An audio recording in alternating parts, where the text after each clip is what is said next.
Landlessness is one of for many farmers around the world, especially the global south, it's one of the most fundamental problems. We cannot change the food systems if the farmers do not own the land that they till. We cannot change the agricultural system if the food producers, especially the small food producers, do not own land.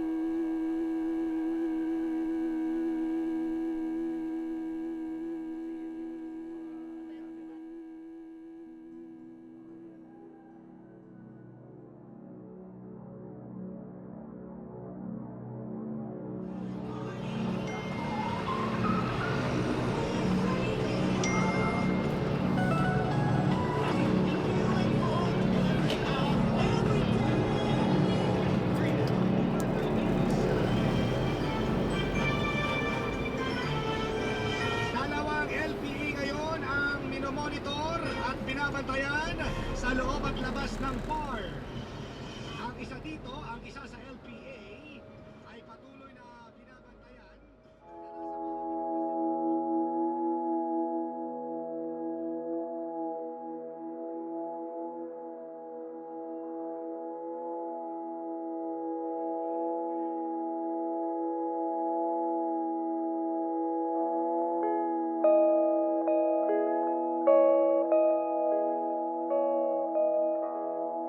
Unang naging kampanya ng PLM ay itong 118 hectares. Kasi dahil sa dami ng mga tao na nakatira dito sa Quezon City na walang sariling tirahan, umabot yung sika namin sa 1 milyon. Ganon kadami yung homeless ng Quezon City.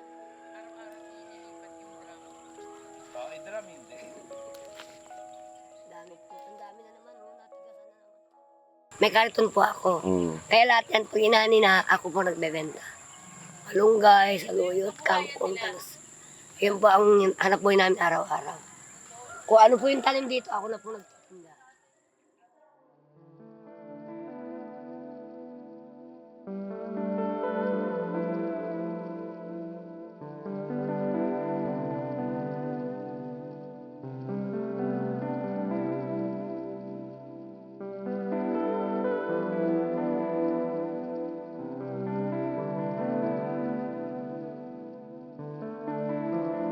For me, agroecology is like the forest. It's like the system in the forest where everything grows naturally, where fruit-bearing trees and vegetables and even ornamental plants grow together and in harmony.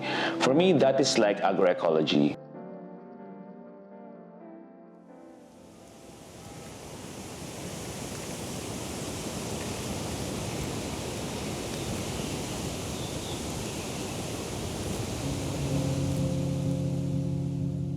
But at this point in time, we can no longer go back to that. Like, the earth can no longer go back to that at this point because we have destroyed so much our agricultural system, our forests. There's been environmental destructions for many, many years already. That's why there needs to be a conscious effort for movements, for farmers, for civil society organizations to push for a food systems transformation through agroecology. And it is also very complementary to the way that we are trying to find solutions to the climate crisis, because agroecology for us is a genuine climate solution.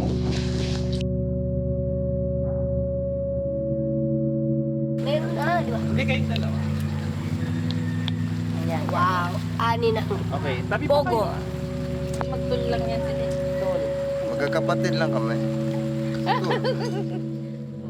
Laging binabaha, lagi tayo naanudan dito. Imbes na yung mga kamatis, talong, ganyan. Yung mga... nakapatong siya. Oo, kaya yung mga ang usual na ganyan. Halimbawa ito, yan, di ba? Hindi naman yan maano eh, kapag ano ba to? Kalabasa ba yan? Patola. Patola. Oh, yung mga gano'n, no? Kaya isa bakot natin. Kasi hindi lang garden, pati pa tayo sa bahay. Garden dito ng school, mga ganyan. Kasi, di ba, pag sa inyo yung lupa, mas may kapangyarihan kayo to decide anong gagawin sa community. Pero kung precarious yung condition ng ownership.